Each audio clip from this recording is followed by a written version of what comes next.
사랑하는 성북중앙 가족 여러분, 오늘 예배 드리시는 사랑하는 성도님들 삶 가운데 죽고 싶을 만큼 힘든 시기를 보내고 계신 성도님은 계시지 않으십니까?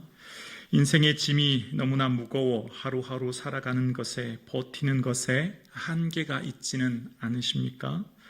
아무에게도 하지 못하는 고통이라며 그냥 삶을 스스로 마치고 싶은 성도님은 계시지 않습니까? 인생이 너무 힘들면 그런 생각 들잖아요. 저녁에 눈을 감을 때 내일 아침이 오지 않았으면 좋겠다, 그런 생각이요. 오늘 이렇게 예배 드리시는 사랑하는 성도님들 가운데 삶이 너무나 힘들고 지쳐서 끝이 보이지 않은 긴 터널을 통과하는 것 같은 두려움과 외로움 가운데 예배 드리고 계시는 성도님은 안 계십니까? 여러분, 예배 드리시는 성도님들 중에 만약 어떤 성도님이 이렇게 하나님께 기도한다면 여러분 어떤 마음이 드실까요? 하나님, 저 그만 살고 싶어요. 하나님, 저 여기까지만 살고 싶어요 라고 어떤 성도님이 하소연하거나 이야기한다면, 그런 성도님의 이야기를 들으면 여러분 어떤 생각이 드세요?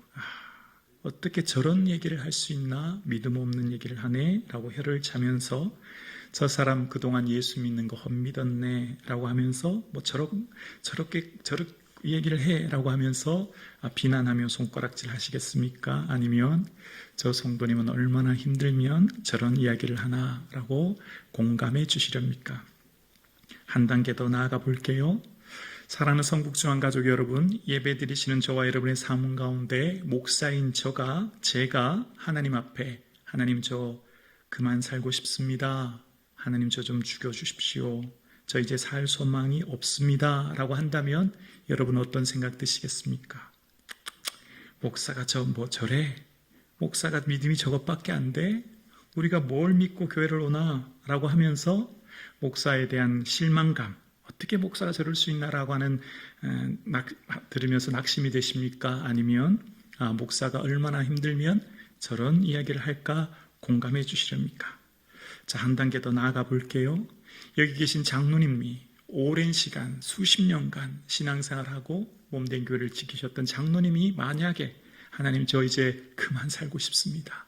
삶이 너무나 힘듭니다 라고 한다면, 권사님이 그런 얘기를 한다면, 옆에 있는 성도님이 그런 얘기를 한다면 여러분 어떤 생각이 드시겠습니까? 어떻게 저렇게 믿음 없는 이야기를 하나라고 핀잔하시겠습니까? 아니면 그 성도님이 얼마나 힘드실까라고 공감하시겠습니까? 여러분, 건강한 교회는 어떤 교회일까요? 힘들면 힘들다고 이야기할 수 있는 교회, 지치면 지친다고 이야기할 수 있는 교회, 아프면 아프다고 이야기할 수 있는 교회가 건강한 교회 아닐까요? 교회는 가족이잖아요. 하나님이 아버지시고 우리 모두 형제 자매잖아요. 가족은 아픈 것을 숨기지 않지 않습니까? 그런데 여러분, 힘들어도 즐거운 척, 괴로워도 기쁜 척, 내 아픔을 숨기고, 내 약점을 숨기고, 내가 고통스러운 것을 숨기고 마치 기쁜 것처럼 남들에게 보여지는 것으로 신앙생활을 한다면 그 교회가 과연 건강한 교회 공동체라고 이야기할 수 있을까요? 그렇지 않다 생각합니다. 아플 땐 내 마음이 아프다, 슬플 땐 슬프다, 괴로울 땐 괴롭다, 어떻게 해요? 숨김없이 이야기할 수 있고, 또 그것을 들었던 성도는 어떻게 그렇게 할 수 있어? 어떻게 그런 말을 해? 라고 하는 것이 아니라 얼마나 힘들어요, 얼마나 아프세요? 라고 하고 껴안아주고 함께 할 수 있는 공동체가 주님 기뻐하는 공동체 아닐까요? 여러분, 오늘 함께 예배드리시는 사랑하는 성북중앙 가족 여러분, 교회는 가족이잖아요. 가족은 뭘까요? 아픔을 공감하는 것 아닐까요? 아픔을 알지 못하면 1차원적인 만남밖에 되지 않아요. 무슨 동호회나 무슨 옆집에 사는 이웃 친척이나 친구처럼. 교회를 얼마나 오래 다니느냐가 중요하지 않아요. 10년, 20년 연차보다 더 중요한 것은 그 사람의 아픔이 무엇인지를 아는 것. 어떻게 시작될까요? 관심에서 시작되는 거잖아요. 사랑에서 시작되는 거잖아요. 신앙생활을 한다는 것, 연차가 오래된다고 그 사람을 온전히 알 수 있을까요? 저는 그렇지 않다 생각해요. 누군가를 안다고 하는 것, 그 사람의 아픔이 무엇인지를 아는 것이고 그것을 내가 껴안는 것이죠. 그래서 우리가 온전한 교회 공동체, 하나님 기뻐하시는 교회 공동체가 되는 건강한 교회 공동체가 되기 위해서는 서로의 아픔을 헤아리는 겁니다. 여러분, 우리는 쉽게 내 아픔을 오픈하지 않아요. 신뢰가 가지 않는 사람에게. 왜냐하면 약점을 보이면 비난받거든요.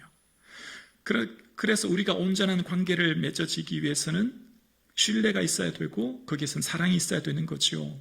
여러분, 성북중앙교회는 사랑의 매너띠로 하나 되어지는 사랑의 공동체 되어지기를 주의 이름으로 축원합니다. 여러분, 하루 평균 35명 정도가 스스로의 삶을 마감한다고 해요. 3일에 1명씩 한강대교에서 사람들이 떨어진다고 해요. 그 중에 약 7명 정도는 크리스찬, 즉 기독교인이라고 이야기합니다. 예수 믿는 사람도 역시 절망을 경험하고 어려움을 느껴요. 그런데 예수 믿는 사람도 절망을 느끼고 어려움을 느꼈을 때 교회 공동체가 함께하는 신앙생활하는 성도님들이 그것을 지켜주지 못했다는 것은 뭘 의미할까요?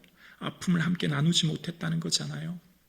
오늘 함께 예배드리시는 사랑하는 성도님, 여러분의 깊은 아픔을 함께 나눌 친구, 이웃, 함께 신앙생활하는 믿음의 친구가 있기를 주님의 이름으로 축원합니다.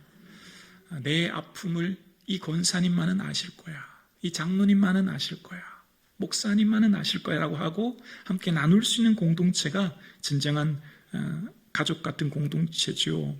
나의 아픔을 숨기고 억지로 신앙생활하는 공동체가 아니라 나의 삶을 내놓을 수 있는, 여러분, 누군가 나 죽고 싶다 이런 얘기를 들으면 우리는 이런 생각이 들죠. 어떻게 저렇게 믿음 없는 얘기를 하나. 근데 사실 그런 편견을 버려야 합니다. 왜일까요? 오늘 본문의 모세가 하나님 앞에 주님 저 좀 죽여주세요 그런 얘기를 하거든요. 볼까요? 15절이에요. 15절에 주께서 내게 이같이 행하실징대 고함나니 내게 은혜를 베푸사 즉시 나를 죽여 내가 고난당함을 내가 보지 않게 하옵소서. 하나님 저 좀 지금 당장 저 좀 죽여주세요. 여러분, 모세의 이런 말에 여러분 어떤 생각 드세요? 실망되지 않으십니까? 아니, 우리가 알고 있는 모세가 어떤 모세입니까? 친구와 이야기함과 같이 하나님을 대면하여 하는 자라고 이야기합니다. 얼굴을 마주하면서 하나님과 이야기했던 사람이 모세예요. 여러분, 모세는 다른 사람은 몰라도 모세는요, 모세가 하는 말은 설교가 되어서 신명기에 기록되어 있습니다. 모세가 손을 들어 기도했더니 홍해가 갈라지고 나일강이 빗물로 변합니다. 모세는 하나님께서 친히 손 쓰신 십계명을 받은 사람입니다. 모세는 다른 믿음의 인물들은 산에 비유한다면 모세는 거대한 산맥과 같은 사람이에요. 다른 믿음의 인물들은 그저 작은 높이의 동산이라고 표현한다면 모세는 거대한 산맥 같은 사람인데요. 모세의 영향력은 구약에만 그치지 않아요. 신약에 가서도 모세는요, 예수님께서 설교하시는 산상수훈에서도 모세가 말한 그 율법을 기초로 설교하셨죠. 옛사람에게 말한 바라고 하면서 모세가 말했던 구약의 율법을 가지고 설교하시고, 예수님께서 제자들을 가르치실 때도 제자 교육 훈련의 중요 도구가 말씀이었고 그것이 율법인 토라였어요. 그래서 모세와 모든 선지자의 글로 시작하여 모든 성경에 쓴 바 자기에게 가는 것을 설명하시니라 라고 하면서 제자들을 가르치는 제자 훈련의 교재가 모세가 쓴 율법이었습니다. 이만큼 모세의 영향력은 엄청나게 크고 모세는 특히 전후후무한 존재였죠. 그 후에 이스라엘의 모세와 같은 선지자가 일어나지 못하였다라고 이야기합니다. 모세와 같은 선지자는 전에도 후에도 없었다 할 만큼 모세는 위대한 선지자였어요. 근데 그 위대한 선지자가 지금 뭐라고 해요? 저 좀 죽여주세요. 이런 얘기를 하는 거예요. 3000년이 지난 지금 이 본문은 우리에게 뭘 말하고 있을까요?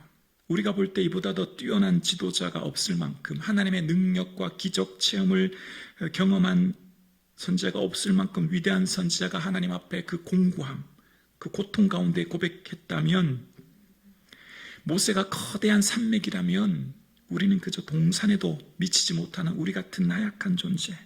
우리는 손을 들어도 바다가 갈라지지 않습니다. 손을 들어도 메추라기가 떨어지지 않습니다. 우리는 하늘의 능력을 경험하지 못한 연약한 존재 아닐까요? 우리처럼 초라하고 연약한 존재는 당연히 고난이 닥치면, 어려움이 만나면 하나님 저 그만 살고 싶어요 라고 말할 수밖에 없는 그런 존재 아닐까요? 태산처럼 거대한 믿음을 가진, 기적과 능력을 경험한 모세도 이런 고통을 겪었다면, 오늘 살아가는 우리의 삶 가운데 겪는 고난 앞에 연약한 우리는 당연히 이런 고백을 할 수밖에 없는 존재이지요. 그러면 이런 고백을 하는 이런 우리 앞에 하나님께서, 하나님이 너 어떻게 그렇게 믿음 없는 이야기를 하느냐, 나 아직 멀었다라고 책망하실까요? 저는 그렇다고 생각하지 않아요. 이렇게 고백하는 사람들, 스스로 자책하고 나는 이것밖에 안 되나라고 생각하는 사람들에게 아니야, 괜찮아 라고 생각하시는 주님께서는 그런 영적 탈진과 소진 상태, 영적 슬럼프 가운데 있는 모세에게 하나님께서는 책망하기보다 오히려 그를 위로하신다 생각합니다. 이제 11월이 되었습니다. 11월은 교회에 항상 내년을 준비하는 봉사자를 세우는 달이거든요. 올 한 해 섬겨주신 모든 성도님들, 열심히 봉사해준 성도님들께 감사드려요. 그런데 혹 여기 섬기셨던, 봉사하셨던 성도님들 중에 너무 힘들다, 지친다라고 생각하시면 잠시 쉬셔도 괜찮습니다. 억지로 하지 않으셔도 돼요. 힘들 때 겨우겨우 억지로 하기보다는 조금 쉬셔도 괜찮습니다. 교육자가 얘기하면 거절하셔도 되고, 충분하게 그동안 해주신 봉사만으로도 충분하니까 만약 너무 지친다면 조금 쉬셔도 괜찮습니다. 탈진 상태가 오면 쉼이 필요하죠. 탈진 상태가 올 때 우리는 반드시 쉼과 함께 우리가 해야 될 것이 있는데, 우리의 삶의 시야를 새롭게 하는 것입니다. 모세는 지금 닥친 이 고난, 너무 힘들어서 정말 다 내려놓고 싶고 그냥 내 삶을 여기까지 살고 싶다 할 때, 모세는 자신에게 닥쳐진 이 고난이 우연으로 생각한 것이 아니라 사명으로 생각했어요. 그러니까 지금 내 짐이 너무 무거워요. 내 짐이 너무 힘들어요. 근데 이것을 우연이나 어쩌다가 생각한 것이 아니라 이것은 하나님이 내게 주신 짐, 즉 사명으로 생각했어요. 어떻게 할 수 있냐면 15절을 다시 보면 이렇게 시작하죠. 주께서로 시작합니다. 하나님이 내게 이같이 행하실진대 라는 거예요. 이같이 행했다는 말은 뭐죠? 바로 11절과 12절에 나와요. 모세에게 주었던 사명인데요. 11절입니다. 모세가 여호와께 여짜오되 어찌하여 주께서 종을 괴롭게 하시나이까? 어찌하여 내게 주의 목전에서 은혜를 입게 아니하시고 이 모든 백성을 내게 맡기사 내가 그 짐을 지게 하시나이까? 이 모든 백성을, 12절이요. 이 모든 백성을 내가 배웠나이까? 내가 그들을 낳았나이까? 어찌 주께서 내게 양육하는 아버지가 젖 먹는 아이를 품듯 그들을 품에 품고 주께서 그들의 열조에게 맹세하신 땅으로 가라 하시나이까? 아멘. 모세가 지어진 짐이 너무 무거운 거예요. 너무 힘든 거예요. 그래서 좀 그만하고 싶고 내려놓고 싶고 그냥 내 생명마저 여기서 마치고 싶은 마음이 들었는데, 근데 들었던 이것은 우연히 어쩌다가 내게 닥쳐진 것이 아니라 내게 지어진 짐은 뭐였냐면 하나님의 사명이었어요. 하나님 어떤 사명이죠? 모세야, 내가 이 백성 이끌고 가나안 땅 들어가 라고 하신 사명이었지요. 그 사명으로 인해서 지금 모세는 너무나 힘들고 어려웠던 것을 보게 됩니다. 사명인 것을 알게 되면 지금 나의 삶의 자리, 내가 지워진 이 어깨 무거운 짐도 하나님께서 보내신 자리임을 기억하게 돼요. 다시요. 지금 여러분이 만난 그 무거운 짐, 여러분이 만난 그 삶의 무거운 수고가 어쩌다가 우연히 누군가에 의해 나의 선택을 넘어 하나님이 보내시고 하나님이 맡기신 삶의 자리인 줄로 믿습니다. 여러분 그거 아시죠? 이스라엘 백성들이 애굽에서 너무 힘들어서 하나님께 부르짖잖아요. 그래서 하나님 어떻게 하셨죠? 그 부르짖음을 들으세요. 그리고 그들을 향해서 그 근심을 아신 후에 하나님이 어떤 말씀하셨냐면 출애굽기 3장 8절에 보면 하나님이 그 고통을 들으신 후에 이런 표현을 씁니다. 출애굽기 3장 8절에 내가 내려가서 라는 표현이 나와요. 이스라엘 백성들이 막 부르짖으니까 내가 내려갈 거야. 내가 너희를 내려가서 데려갈게. 젖과 꿀이 흐르는 땅으로 데려갈게. 분명히 하나님이 내려오신다고 말씀하셨어요. 그런데 그런 후에 하나님께서 그 다음에 뭐라고 하시냐면 10절 말씀에 보면 하나님 이런 말씀이 나와요. 이제 내가 너를 바로에게 보내어 너에게 내 백성 이스라엘 자손을 애굽에서 인도하여 내게 하리라. 이제 내가 너를, 여기 너는 누구죠? 모세예요. 모세에게 그 사명을 맡기시는 거예요. 조금 전에 얘기랑 다르잖아요. 하나님 지금 거짓말하고 계시네요. 조금 전에 하나님 내려오신다면서요. 근데 왜 그 일을 모세에게 맡겨요? 하나님은 어떤 분이시죠? 하나님은 영이십니다. 영이신 하나님은 우리의 육안으로 만질 수도 볼 수도 없는 분이시죠. 그 영이신 하나님께서는 하나님이 일을 하실 때에 하나님의 사람을 세우시고 그 사람에게 자신의 사명을 맡기시고 그 일을 이루게 하십니다. 그래서 하나님은 모세에게 하나님의 일을 대신 맡기시고 그 일을 이루게 하셨어요. 내가 내려가서 그 일을 너희를 구원할 거야 라고 하셨던 그 사명에 모세를 대신 세우시사 모세를 대리 통치자로 하나님의 사명자로 세우시고 그 일을 하게 하신 거예요. 모세의 삶의 자리는 우연히 어쩌다가 만난 것이 아니라 하나님이 보내신 자리이며 하나님 맡기신 사명을 지금 하고 계신 거예요. 오늘 함께 예배드리시는 여러분이 지금 만난 그 짐, 여러분이 만난 그 무거운 문제와 어려움과 고난, 어쩌다가 우연히 누군가에 의해 나의 선택을 넘어 하나님이 나를 이곳에 보내시고 하나님이 내게 맡기신 그 사명을 주님은 오늘도 나를 이끌고 계신 줄로 믿습니다. 그래서 지금 만난 이 고난과 어려움은 우연히 어쩌다가 누군가의 실수 혹은 나의 선택으로 정해진 것을 넘어 하나님의 선하신 인도하심과 그 계획하심 가운데 있는 줄로 믿습니다.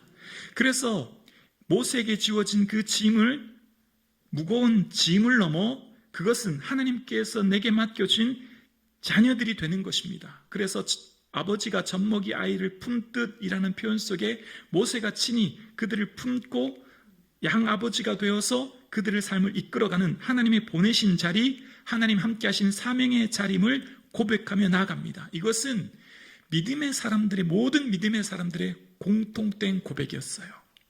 어떻게 알 수 있죠? 요셉도 그런 고백을 하지요. 그런즉 나를 이리로 보내신 이는 당신들이 아니요 하나님이시라고요. 하나님의 섭리 안에 통치하고 다스리시는 그 계획하심 안에 오늘 내가 살고 있고, 비록 만난 일들, 이해할 수 없는 사건들 속에서도 하나님께서 일하고 계심을 고백하는 것, 하나님께서 친히 다스리시고 통치하심을 고백하는 삶, 그 삶이 저와 여러분 가운데 있기를 주의 이름으로 축원합니다. 그렇게 힘들고 어려울 때 어떻게 그 어려움을 이겨낼 수 있을까요? 하나님 앞에 내 마음을 쏟아놓는 거예요. 왜냐하면 하나님이 맡겨주신 자리이고 하나님 허락하신 자리이고 하나님 이끄신 자리이니 하나님이 주인이시니 그 주인 되신 하나님 앞에 내 마음을 쏟아내놓을 때 하나님 다 받아주세요. 사람 앞에 하는 원망과 불평은 넋두리일지 모르나 하나님 앞에 하는 원망과 불평과 하소연은 다 기도가 될 줄로 믿습니다. 아멘이십니까? 사람하고 대화 속에서 이야기하는 것은 공허할 뿐이죠. 잠깐 시원하고 잠깐 즐거울 뿐이지만, 그러나 오히려 잘못 얘기하면요, 이야기가 돌고 돌아서 더 큰 고통을 당하지요. 그러나 하나님 앞에 내 마음을 쏟을 때 100% 내 마음을 전적으로 이해해 주시는 하나님 앞에 솔직하게, 어떻게 해요? 솔직하게, 가식 없이, 심지어 이런 얘기까지, 맞습니다, 이런 얘기까지 다 쏟아내놓는 것, 그것은 기도가 될 줄로 믿습니다. 어떻게 알 수 있죠? 다윗은 하나님 마음에 합한 자이지 않습니까? 다윗은 하나님이 세우신 위대한 종이죠. 그런데 다윗이 고백한 내용 중에 그가 살 날을 짧게 하시고 그가 하던 일도 다른 사람이 하게 해주십시오. 그 자식들은 아버지가 없는 자식이 되게 하시고 그의 아내는 과부가 되게 해주십시오. 자식들은 떠돌아다니며 굴거라는 신세가 되며 폐허가 된 집에서 쫓겨나 밥을 빌어먹게 해주십시오. 빚쟁이가 그 재산을 모두 가져가게 하시고 낯선 이들이 들이닥쳐 재산을 모두 약탈하게 해주십시오. 이거 지금 시편 109편에 다윗이 하는 이야기예요. 우리가 아는 성분 다윗 맞나요? 어떻게 믿음의 사람이 이런 얘기를 할 수 있죠? 네, 마음의 억울함과 고통과 아픔 속에 하나님 앞에 솔직하게 내 마음 쏟아놓는 거예요. 솔직하게 내 마음 아뢰는 거예요. 그럼 하나님이 이놈의 자식아 너 어떻게 그런 말을 할 수 있냐라고 막 혼내시고 다윗에게 야단치셨을까요? 저는 그렇다고 생각하지 않습니다. 다윗, 내가 얼마나 괴로운지, 내가 얼마나 억울한지, 내 마음이 얼마나 마음 아픈지 나는 다 안다. 그렇구나. 너 그렇게 힘들었구나. 너 그렇게 괴로웠구나. 너 그만큼 어려웠구나. 사람들은 심판하고 정죄하지만 하나님은 공감하고 인정해 주시는 분인 줄로 믿습니다. 그게 시편 109편의 저주시라고 적혀 있어요. 비록 다윗이 너무나 고통스러워서 타인을 향해 하는 저주까지도 하나님 앞에는 기도가 되고 하나님 들으시는 것임을 이야기하고 있습니다. 극심한 탈진, 모든 것을 소진한 그 상황 가운데, 앞이 보이지 않는 캄캄한 가운데 너무나 마음이 괴롭고 어려울 때 하나님 앞에 내 마음을 쏟아내어 놓을 수 있기를 주님의 이름으로 축원합니다. 영적인 탈진이 찾아오면 나타나는 증상이 있습니다. 바로 세상에 나 혼자밖에 없는 것 같은 마음이 들어요. 14절에 모세가 이런 고백을 하죠. 14절에 책임이 심히 중하여 나 혼자는 이 모든 백성을 감당할 수 없나이다. 탈진이 오면 나타나는 특징이 고독, 나 혼자밖에 살 수 없다는 고립감 속에 찾아오는 고독이죠. 이것은 모든 사람들의 공통점인 것을 봅니다. 여러분, 엘리야가 내가 어찌하여 여기 있느냐라고 했을 때 엘리야가 그런 말 했잖아요. 오직 나만 남았거늘 내 생명을 찾는 자가 내 생명을 빼앗으려 합니다. 엘리야도 나만 남았다고 하잖아요. 모세도 지금 똑같은 얘기를 합니다. 나 혼자 도저히 못하겠어요 주님, 이런 얘기합니다. 영적인 탈진과 슬럼프가 오면 나타나는 특징이 고립감 속에 찾아오는 고독함이죠. 하나님께서는 하나님의 일을 하게 하실 때 결코 우리를 홀로 내버려 두시고 홀로 그 일을 하게 하지 않으십니다. 하나님은 하나님의 역사와 그 일을 이루실 때 반드시 함께 믿음의 동역자를 보내주시고 그 일을 하게 하시는 줄로 믿습니다. 오늘 본문 16절과 17절에 하나님이 모세에 대한 이 고백의 대안을 이렇게 말씀하세요. 여호와께서 모세에게 이르시되 이스라엘 노인 중에 내가 알기로 백성의 장로와 지도자가 될 만한 자 70명을 모아 내게 데리고 와 회막에 이르러 거기서 너와 함께 서게 하라. 17절이요. 내가 강림하여 거기서 너와 말하고 내게 임한 영을 그들에게도 임하게 하리니 그들이 너와 함께 백성의 짐을 담당하고 너 혼자 담당하지 아니하리라. 모세야, 걱정하지 마. 너 혼자인 거 아니야. 내가 다른 장로 70명을 너와 함께 짐을 지게 할 거야. 너 함께 그 일을 담당하게 할 거야 라고 말씀하세요. 고립감 속에 찾아오는 고독함 속에 혼자 버려진 것 같은, 아무도 없는 것 같은 이 위기 속에서 내 믿음의 눈을 들어보면 내 주위에 믿음의 동역자가 있음을 우리는 깨닫게 될 줄로 믿습니다. 여기 계시잖아요. 내 옆에 계신 장로님, 권사님, 집사님들이 계시잖아요. 이분들이 우리의 동역자예요. 함께 계신 신앙생활은 우리의 가족인 거죠. 그렇습니다. 하나님께서는 하나님의 일을 하게 하실 때 함께 하게 하시는 거예요. 하나님의 일은 반드시 함께 그 일을 세워가게 하시는 것이죠. 저는 오늘 모세의 이 고백을 묵상하면서 조금 특이한 것을 발견해요. 지금 모세가 만난 위기가 이것이 지금 가장 큰 위기일까를 생각하면요, 사실 이것은 모세에게 그렇게 큰 위기는 아니에요. 여러분 아시는 것처럼 이 뒤에 민수기 14장쯤 가면 사람들이 모세에게 막 돌을 던지고 새로운 지도자 뽑자고 한 적도 나오거든요. 그러니까 모세의 위기 속에서는 더 큰 어려움도 많은데 오늘 본문에 사람들이 고기가 없다고 원망하고 그것을 달라고 하는 것 앞에 모세가 탈진하는 모습을 보입니다. 왜 그럴까요? 왜 모세는 지금 이 순간에 탈진하여 영적인 슬럼프에 빠졌을까를 생각합니다. 저는 그 기초가 사랑 때문이라고 생각해요. 사랑은 내 사랑하는 타인의 작은 미동에도 내가 크게 반응합니다. 사랑하면 타인의 눈빛과 행동, 말 한마디에 내가 크게 감동받기도 하지만 반대로 상처받기도 해요. 사랑하면 타인의 그 한마디 한마디를 내가 소중하게 듣거든요. 모세는 이스라엘 백성이 전부였어요. 여러분, 모세의 인생을 한번 살펴보세요. 모세가 출생부터 그의 임종까지 모세의 삶은요, 그의 가족에 대한 얘기가 거의 등장하지 않아요. 아내 십보라, 게르솜과 엘리에셀과 같은 가족에 대한 얘기가 거의 등장하지 않아요. 모세의 사역에 이스라엘이 전부였어요. 모세는요, 휴가 가거나 안식년도 없어요. 그의 가족에 대한 얘기가 없다는 말, 다른 말로 말하면 모세의 인생에 이스라엘 백성들이 전부였고 이스라엘 백성들이 사랑의 대상이었거든요. 너무나 사랑하는 내 이스라엘 백성들이 하는 그 한마디 말, 우리 왜 고기 안 주세요? 라고 하는 그 불평이 모세에게는 큰 아픔으로 다가왔던 것을 보게 됩니다. 사랑하면 사랑하는 대상의 작은 말 한마디에도 감동하기도 하지만 상처받기도 하거든요. 그래서 우리는 항상 늘 주의해야 돼요. 내 주위에는 늘 나를 사랑하는 사람들이 있거든요. 늘 나와 함께하는 공동체가, 우리 모두가 사랑의 공동체거든요. 그래서 모세의 삶 가운데 이 위기는 사랑으로부터 시작되었고, 그것을 너무나 잘 아시는 하나님은 모세가 하나님 저 좀 죽여주세요 라는 말까지도 내가 얼마나 힘든지 모세의 그 마음을 헤아려 주셨고, 그에 함께 할 수 있는 동역자를 붙여주신 거예요.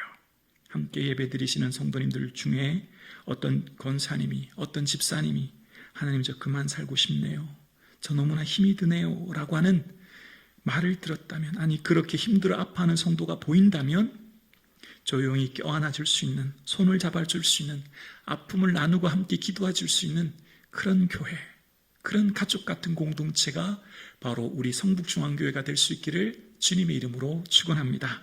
친밀한 사귐이 있어 함께 울고 함께 웃어줄 수 있는 그런 가족 같은 공동체가 되는 은혜가 있기를 주님의 이름으로 축원합니다.